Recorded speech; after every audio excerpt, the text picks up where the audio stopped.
special LinkedIn Live with me, Amy Grilli, one of the co-founders of Five Hour Club. And today I'm really excited to be joined by my co-founder, Dr. Emma Harvey. And we're excited to share with you the findings of my 5 hour workday in today. For those of you who do not know us, we've been friends for over 7 years now, meeting at a pre-NCT class, and started 5 Hour Club after our own experiences and frustrations in returning to work after having children. Both former teachers and the reality of what was needed to work around our family life. And I struggled to find a part-time to pursue a career in psychology after a 5 year gap. And Emma, whilst trying to change careers to work in tech, actually removed her PhD from her CV to apply for roles, which is a whole other story. We won't get into that today. But what we've learned is that our stories are not unique in all. And our viral studies showed us just how many other parents around the world. So this is 5 Hour Club, if you don't know us already. We are a community and platform that exists to normalise a 5 hour workday, constructive solutions for parents in the workplace. We define the 5 hour workday as a roll up to 25 hours a week, which can be worked between 9 to 3 or around that, enabling parents to continue their careers between school hours. To enable this way of working, we have a number of services both for parents and employees. For parents, we run 5 hour careers, a job board dedicated to roles that fit around family life. We also have a 70K strong community on social media where we share resources and tools to help parents return to work, including our coach masterclasses with our expert coaches that will be found on YouTube. We also partner with employers not only to shape 5 hour workdays to help them hire from our experienced talent pool, but also offer consultancy and training to help them support parents within their workforce already, or to recruit and retain more women as a way to close the gender pay gap. Alongside this, we like to advocate for policy changes for both flexible working and equal parental leave. And finally, we're going to do research to provide the evidence that is needed to support these changes, which is what brings us here today. Now, I'm going to pass over to Emma, who will introduce our most recent survey, the 5 Hour Workday Impact Report, where we found out what parents in the UK really want, and for the first time, compared the 5 hour workday to other ways of working. So, after 2 years of successfully finding 5 hour work for parents through a job through and running a pilot with Kent and Medway Mental Health NHS Trust last year, we wanted to understand what really works for working parents across all working patterns and hours. What has had a positive result, what doesn't, and why parents choose to stay or leave a role. And as part of this, we wanted to find out how the 5 hour workday specifically works compared to other ways of working. In order to do this, we conducted a survey in February and March this year, which this report is based on. But before we dig into the findings, look at who is at the centre of this report. So it was predominantly from 275 working parents. It was predominantly women. It was 97% women, and the majority of which, 69%, identified as the default parent. It was predominantly UK-based, but it is a global survey representing also the USA and a significant proportion of Europe and in Australia also. And there were parents from a range of industries, working patterns, and the majority of these parents identified as mid-level. And we also asked parents what work pattern they do, including full-time, part-time, compressed hours, 5 hour workday, 4-day week, job share, and in addition to the number of hours they work in a day and week. Now, we know there's been a lot of research on the 4-day week and the advantages of that, but what about the other work patterns, especially for parents? So we believe that this is the first quantitative research to look at the range of working patterns, including the 5 hour workday and the hours parents work across a range of metrics. And speaking of the metrics, at the core of our analysis were 8 metrics. So these fall loosely into 3 groups. First, well-being, how parents feel day to day, their balance, burnout, guilt, and overall well-being. Second, belonging and feeling valued. And third, career progression and job effectiveness. So that's whether parents feel that they can progress in their career and do their best work. Each of these were scored out of 10. And alongside the scores, we also included open text questions so that parents could tell us more in their own words, which meant we could find out more about the reasons behind their scores. We also asked parents what attracted them to their role, what would make them leave, and what challenges they face day to day. There is a huge amount of insights that came out of this research. So today we're just going to focus on the key findings that really stand out and that we included in the report. Also, throughout the report, we've included case studies, and these are based on interviews that we had with parents and employers from a range of organisation sizes and industries, showing how they've made 5 hour workdays work in practice, the benefits it had for them, and what other employers and parents can do to learn from their experiences. So, when we were going through the data, there were three clear themes that stood out. The first about recruitment and what opens the door for parents. The second around retention and what makes parents stay in the workforce. And also the third around the biggest challenge, what still needs to change across all working patterns. Now, what was really exciting about these findings, not only it was very evident what works and what doesn't work for parents in the UK, but it validated all of the thousands of anecdotal stories we've received in the community over the past 2 years. Now, today, Emma is going to share the main stats from each finding, and I will then share a case study about the impact this has on somebody in real life, and then recommendations about what we can do with all this fabulous data. Now, at the end, even more exciting, we're going to share one extra insight that we were not quite expecting, but validated everything we've been feeling over the last 2 years and was the reason we actually started 5 Hour Club in the first place. So if you do have any questions throughout the session, please share them in the comments and we will do our best to answer as many of them at the end as possible. Okay, start first with what opens the door. What is it that actually attracts working parents to a role in the first place?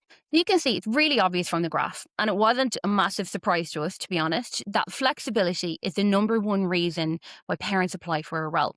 At 49%, it comes significantly ahead of salary and benefits at 39%, and above caring responsibilities, culture and career progression too. What was pretty concerning, though, is despite flexibility being the number one reason that parents apply for a role in the first place, and we know this can be a real deal breaker for parent careers at what can be a really vulnerable time, is that only 1 in 5 parents who identified as having a flexible role had that flexibility built in from the role from the start. So it was advertised in their role. 4 in 5 of those parents had to negotiate, request, or find another way to make it work. And even though flexibility is so clearly in demand, the gap between what parents want and what's actually available is enormous. When parents were asked what working pattern they would choose if they could, only 3% chose full-time, yet we know it remains the dominant pattern in the jobs market. And the most popular choice, I promise I'm not making this up, it was a 5-hour workday. So it shows what parents want, but why are we not advertising it? Now, a brilliant example of how much difference a job post can make comes from Sam, who is a single parent now working in the NHS. She applied to the post of Community Involvement Coordinator in Kenton Medway Mental Health NHS Trust as part of our 5-hour workday pilot with them because it offered the hours she needed to work from the onset, 9:30 to 2:30, 4 days a week. When speaking to her, Sam shared that the only reason she applied to the role was because of the hours, because as a single mum, school hours are not a preference, they are a necessity. She was also interested in the role because of one of the benefits they offered, which is annualised hours, meaning that she could work additional hours when her co-parent had her son and accrue extra annual leave, which she could then use to cover school holidays. Now, after a year and a half in the role, Sam has learned how to navigate to work school hours when the rest of the organisation doesn't, communicate her needs effectively, which is fully supported by her line manager, Nat. Her manager also noted how her experience as a parent brought compassion and empathy to the role, which enabled her to connect with her community she works with. And you can see a really lovely quote from that there. Sam continues to thrive between school hours and pick up her son at the end of the day. And her story really reflects the overall success of the pilot with the NHS, which shows what is possible with a little bit of transparency, support from a line manager, and good communication, which we can hope will open the door for more NHS trusts to follow. And by the way, if you are interested in these case studies, you will be able to read more depth and more ways that they are working in our full report. So this is just one example from one organisation about how a few small changes in recruitment can make all the difference to parents. But what does it look like in practice for others? Well, quite simply, it comes down to transparency. From the data, we've learned that although flexibility is what parents are asking for, there's such a lack of flexible part-time roles available from the outset. You might see full-time with flexible working or full or part-time. But what does that actually mean? What we know is if it isn't transparent, the more barriers you will create. So the more transparent you can be, the better. So what we recommend when you're writing job posts is really think about who you're wanting to attract. and include information that they need to know. So, for example, if it's a part-time role, share the number of hours and the actual salary that you're offering for those hours, not just pro rata FTE that they then have to work out later. Then also share, if you are hybrid, what your hybrid requirements are, the location of your office, how many days in the office for that part-time role. These may sound like really simple things, but without them, you're creating questions in those parents' minds that they might have to negotiate later on, or in some cases, create a barrier where they'll stop applying in the first place. So, secondly, we also want you to think about how many of our participants wanted a 5 hour workday and start to offer the 5 hour workday as a way of working alongside others that you might already do, such as the 4 day week, compressed hours. Now, giving parents the option to work in a way that works for them, in this case, school hours, can open the door for so many where after school childcare is a challenge.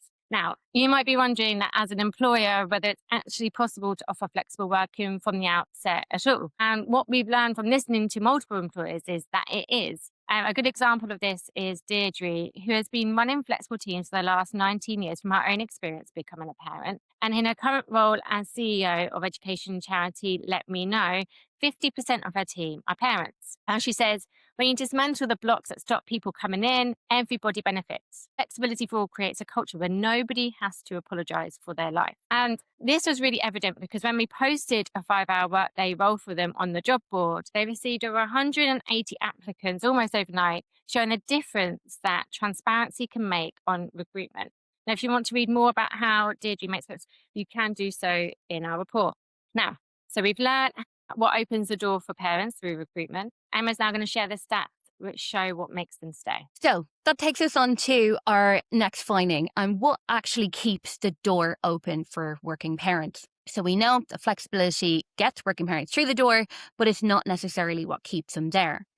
Out of all the metrics we measured, belonging and feeling valued were two of the strongest predictors as to whether someone intends to stay. One of the most striking patterns in the data was that parents were 5 times more likely to plan to stay long term when they scored high on belonging, and not one person who scored low on feeling valued planned to stay long term.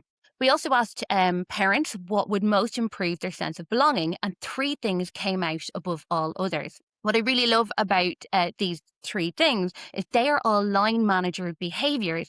They cost nothing and require no structural change. And the 3 things that stood out were recognition and celebration of achievement, empathetic leadership, and clear progression guidance, in or around 49 and 48%. But they stood out quite obviously above everything else. We also found location really striking. So fully remote workers are 3 times more likely to plan to stay long term than those who are fully on site.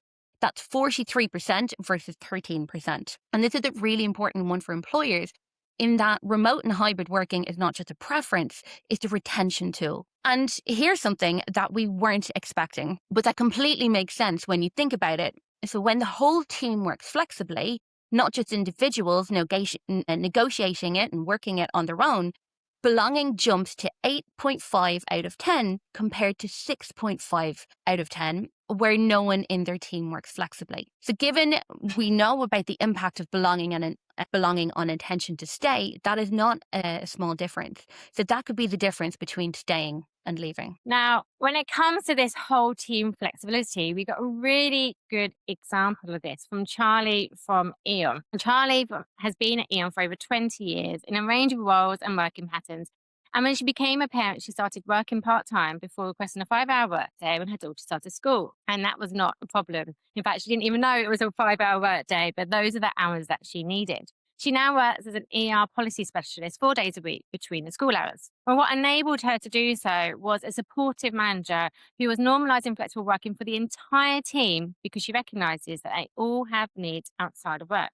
And Charlie shared this really poignant quote that her manager likes to say, which is, "We are human beings and not human doing, so family comes first." Charlie also shared how she feels trusted to do the work she's been given in the hours that she has. And if the workload becomes too much, her manager will reprioritise it rather than asking her to work longer hours. The normalisation of the flexibility for the whole team creates this culture where Charlie feels valued and like she belongs, rather than being the exception. And that's the difference. And now, as co chair of E.ON's Working Families Network, Charlie is working in the wider organisation to normalise flexible working, not only for parents, but for all, which is evident with E.ON's policies, which you can see online. In fact, I first learned about the brilliant work that Ian is doing for parents at another event where they were showcasing how they support equal parental leave, which again is another way to prove how much you value parents. So, after this great example of a company which is leading the way in making parents feel valued and retaining them in the workplace through belonging, how can other employers follow in their footsteps? Again, it's very simple and it doesn't cost very much. As we've seen across the board, the impact of line managers can make a huge difference. And when it comes to creating a sense of belonging, it can be very simple.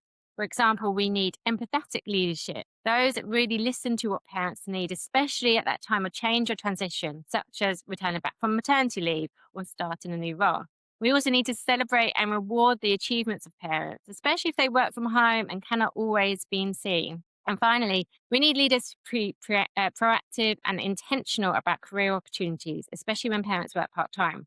None of these line manager behaviours cost much, just a little time and intention. And secondly, after learning about the impact remote working can have on parents staying in the role long term, we need to make that happen or at least be mindful of it, especially in light of the recent return to office mandates. If hybrid working is non-negotiable because of policy or the work that they're doing, then when they're coming into the office, make it worth their while. Use this as an opportunity for connection and collaboration, which makes them feel valued and part of the wider team. It's no good them spending their valuable time getting the train and money coming to the office to sit in an empty office on Zoom all day. And finally, we need to start treating flexibility as a norm, not a benefit, and it's not the exception. By aiming for this whole team flexibility and treating everyone as humans with individual needs, whether that's they've got care responsibilities for children or older family members, maybe they've got children with additional needs, maybe they just have a hobby outside of work. Whatever the reason, by creating this environment which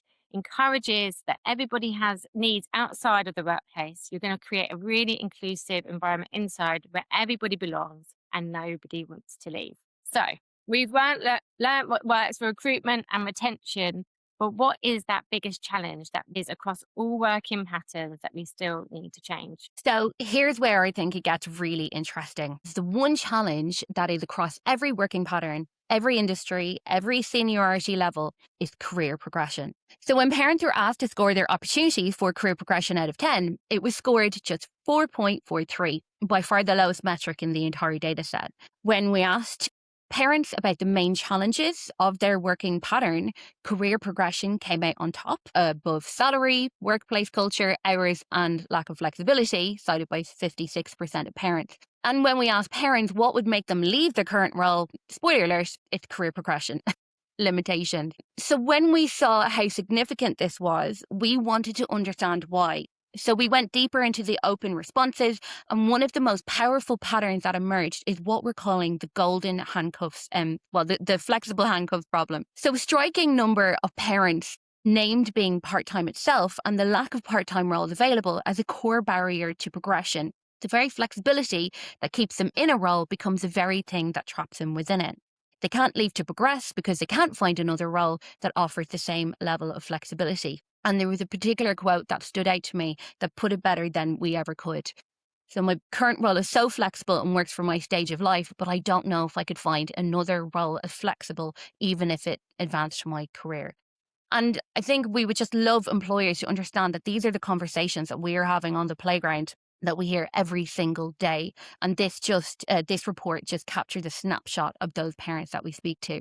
So this wasn't just one parent saying this. In this report itself, 166 parents responded in this open text to tell us more about the particular barriers that they face, and 4 themes came through really clearly. So number one, it's the flexibility barrier, what we're calling the flexible handcuffs. And that is progression still assumes availability beyond contractual hours, visible presence, staying late, for example. Another category is the caring load. So that is exhaustion, childcare, and the weight of being the default parent, leaving parents with less capacity to go above and beyond to progress in their careers. Another group was that feeling like there was nowhere to go. So that could be someone in a small organization with a flat structure that simply don't have those roles that become available. So there is no obvious next step. And finally, even though it was the smallest proportion of responses, it potentially was one of the most concerning, is that perception and bias still exists in organizations against part-time workers. So in that, that they are part committed and less ambitious. And there's something that's really important to flag, is that these challenges aren't felt equally across all parents. When we looked more closely at the data, two groups really stood out as carrying this the most heavily. One was single parents. Although they represent only 7% of our respondents, across every single metric, they reported the most difficult experience. So that is the highest burnout, lowest belonging. And most are working full time. So the highest proportion of any group that are working full time. And we also have the group that is mid-level women. Now, these make up a significant proportion of 46% of our respondents. So this is actually the largest group in our survey, but they scored the lowest belonging and feeling valued of any seniority level, and 60% of them would leave over progression, more so than any other group. And this really matters because these are not surprising outcomes. They are predictable results of a system that simply wasn't designed for parents. McKinsey's research confirms that the ambition gap disappears entirely when women receive equal support. The drive is there. It's the structure that's the problem. And that brings us on to the good news, because what we've also found in this report is what good looks like and how it can be done. And that is in the shape of low. So looking at the data, we learned that no matter what the working pattern, career progression for parents is the biggest challenge. But what if a company scrapped the current ways of working in that structure and redesign the whole organization with individual needs at its core, not only to support more parents in the workplace, but also to help them move up the ladder? And Lodestar have done just that. And if you saw our special anniversary lunch and learn, you would have heard from their founder, Chloe Fallon, who shared how it's possible to build flexibility from day one for everybody. Now, for the last 10 years, Chloe has been running her accounting firm with flexibility and remote working at its core. And when advertising for roles, they're either 25 hours or 35 hours, which is full time, which can be worked in any way that the person needs them to. And as a remote organization, they built in systems and intentional opportunities which enable them to communicate effectively, build a culture and a bond through weekly online socials and annual away days. Now, what is most interesting about Chloe is that she's not fazed by senior roles being worked part-time. In fact, she welcomes it. And she says that a 25-hour arrangement brings in skills and experience that a full-time hire would make unaffordable, so opening the door to candidates who would otherwise be out of reach for a small business like hers. Chloe recognises that there is a hugely experienced, skilled, but very much untapped talent pool out there, which is currently being underused, underhired, and underrepresented in the workforce. But with a little creativity and intentionality, which she has done to redesign the workplace, it can open the door for them, which not only benefits their parents, but also the businesses on the other side. And a good example of this at Lodestar is the head of client services, Francis, who, having taken a senior role at 25 hours after having her third child, has experienced how it's possible to be a leader part-time. She highlights that its intentional systems, clear boundaries, and communication make this possible. And if you'd like to read more, you can do so in the full report. So you might be thinking, oh, well, that's well and good for a smaller employer who's built the company from the ground up. But how do we make changes as a larger organisation who has strict policies in place and start to remove this challenge for career progression for parents? Well, if we have a look back to all the recommendations we've shared today, there seem to be three clear themes that can make this possible. You've got effective line management, intentionality, and normalization. And when you combine all of those things, you end up with a supportive line manager who is intentional about their behaviours and practices around parents and normalizes it for the whole team. Then you get a culture which is both inclusive, dynamic, and probably wants to stay. So when we look at this for career progression, what does that look like? Well, it can look like this. It can be about making a plan together, regularly having those conversations with all of your team members, not just parents, about what career progression might look for them right now, especially if they're working part-time or remotely. For some, this might be that they're happy to stay where they are whilst their children are small, and then in 5 years' time would like to reach for the promotion. Or for others, they want to reach the promotion right now, but can still only work part-time. So how can that be made possible? Once you've had these conversations, you can then make a plan together about how to reach those next steps. And by knowing what the parents need in your team at different stages, you'll be able to really support them effectively. Then, if they do want to go for that promotion, what does that look like, especially when they're part time? Because we know that can look very different for those who are on a full time trajectory. It might be that they need to move roles to make that happen faster, or maybe be given opportunities to showcase their senior level skills within their current role. It might also be a leadership course or a career growth coach to support their growth if they're going for a senior role. It might also be that you just need to redesign the way in which they work so that they can do that senior role and it impacts the whole team. A really good example of this is job shares, which are increasingly being more popular and more effective for making senior roles work part time. As for the parent, it enables them to progress around their family life, but it also means for the employer that you essentially get two heads for the price of one. So you get more bang for your buck, and each of them bring different experience, which is really valuable. Similarly, if you look at a 5 hour workday, it means that your senior leader will be available every single day of the week. Yes, it's 5 hours, but they are contactable by stakeholders and clients and the rest of the team. And finally, we need to really be intentional and start changing the narrative that presence in the office equals promotion, especially with all these return to office mandates. You may have heard that term proximity bias, which is the idea that you're likely to give more opportunities to those who are close to you and overlooking those who are not. And when employees work part time or remotely, it's up to you as a manager to be really intentional about considering them for promotion, because the likeliness is they're probably working really productively and quietly at home from their kitchen table. Another really good way to do this is to showcase any examples of senior leaders who work part time within the organization. There are some really good examples of this. And because they're so few and far between, sometimes you don't even know it and you have to go and look for them. But when you showcase these case studies of those working part time at senior level, it gives those in the pipeline reassurance that it is possible and something to work towards. So, now that we've heard all of our three key findings about recruitment and retention and what the barriers are, we also have one finding that we were not quite expecting, but we had a gut feeling about from the very beginning. I'll let Emma share the stat, which completely shocked us, but validated everything we've been feeling over the last 2 years and the reason we actually started 5 Hour Club in the first place. So, as we mentioned at the start, this is the first report of its kind to measure the impact of the 5 hour workday alongside other working patterns. And I promise we're not making this up. So one of the patterns that really stood out to us is what happens when the number of hours you work in a day increases. And when we looked at the data, the standout finding was around burnout and balance. And this led me to one of the most beautiful graphs, if I do say so myself, that I've created. And I've created a lot of graphs in my time.